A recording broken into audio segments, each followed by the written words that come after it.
vraiment Afi jigéen gu courageuse la ndax gis ngeen ko tey li coow la di bari jomma ñaaw nekk fa di diggee ay billet Makka ak ay tralaati lépp moom mi concentré wu ci jàngal waa ji kii mooy kan ndax xam ne nag en général góor ñi ngay gis ñu ñëw ci kër jigéen ñëpp di diggaate lu ci ëpp la ñuy wax nekkul ci ñoom góor gu yàlla man loo dëgg bu ñëwee tekk ak tey lay wane ndax lan day jàngat parents yi ndaw si ban comportement lañ yor.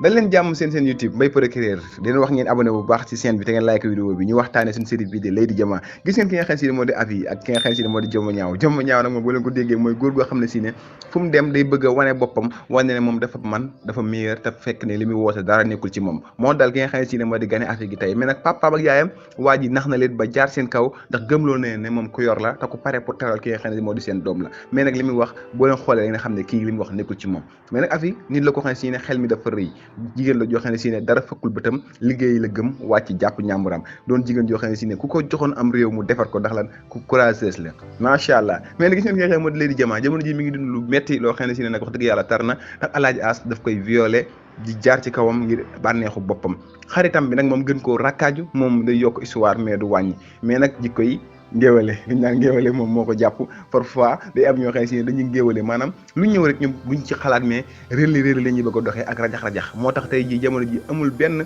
lu mu mën a apporter li nga xam moo di xaritam jamono ji ni situation bi mu nekk ndax xarit sa doom day bu nekk ci ay jafe-jafe li nga ko war a jàppalee mooy ngay dal di ko xoolal ay solution mais boo bëggee nekk nit koo xam ne si ne yow yuuxu rek ak réel nga bëgg di faj ay problème doo ko apporter benn solution lu dul ay problème rek nga koy yokk tey nag moo ko dal heureusement gis ngeen ko ñoom ñaar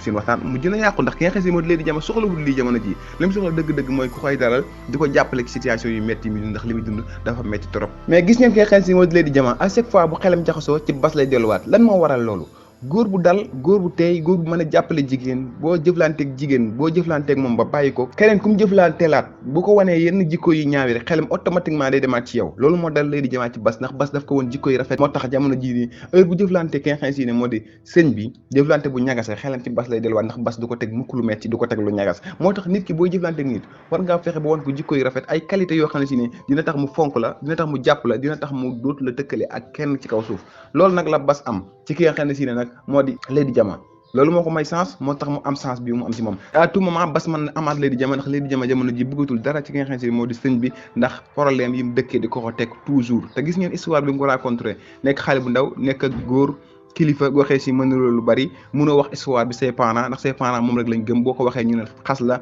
saaga la ci tax mu dund ko mu doon circonstance yu métti yoo xam ne jigéen bu ko dund ba génn ci vraiment di nga doon jigéen boo xam ne si ne kenn dootu la mën a comprendre ci kaw suuf ndax dafa métti trop moom nag seere na ko ba génn ci ba daje ki nga xam ne si ne moo di bas mu teg ko situation yu baax jàngalaat ko àdduna xamal ko fi mu teg tànkam jikko ji rafet jooju ko bas wan moo tax tey mënut a fàtte bas ci kaw suuf moo tax ki nga xam ne si moo di sëñ bi pour mu amaat lu baax ci Lady Diama il faut que mu jéem a changer comportement am fexe ba Lady Diama mën a fàtte bas te loolu li ko koy may mooy mu won ko jikko yu rafet yu gën ñu ko bas wan te nag loolu yombul ci sëñ bi ndax sëñ boo nga ko xoolee dafa nekk koo xam ne si ne dafa yeroo ci sagoom lu ko neex rek la xam bëgg na Lady Diama nag ba ñëpp xam ko ndax bu ñëwee di jéggul da nga xam ne kii carrément bëggeelam moo tax muy wax mais bu delluwaatee rek day fàtte bëggeel googu noonu daal di jëfandikoo ay jikkoom te ay jikkoom ak bu ko jëfandikoo rek du am lu ko neex ci nga xam ne moo di Lady Diama ndax jikkoom ak jikkooy Lady Diama dañoo xaw a différente woo moo tax affaire yi xaw a doy waar mais nag macha allah série bi doon série bu am solo série bu neex bu jara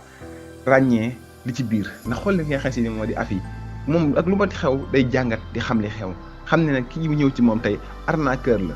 boo xoolee ba ci biir li koy tax a jóg mooy xool nu mu def ba profitoo ci ki nga xam ne moo di Afi profitoo ci maanaam wàllum sexuel am ba pare profitoo ci alalam loolu rek moo ko tax a jóg mais malheureusement ki nga xam ne moo di Afi moom intellectuel la macha allah sama gars yi woo leen di abonné ci chaîne bi ñu ànd ak yéen ci suñu série yi di ko waxtaan di ànd ak yéen di ko faram fàcce ñu ciy xool jàngat nekk ci biir série bi ñu koy partage ak yéen jaa ngeen jëf abonné leen ci chaîne bi te ngeen partage vidéo bu baax a baax Mbaye Procureur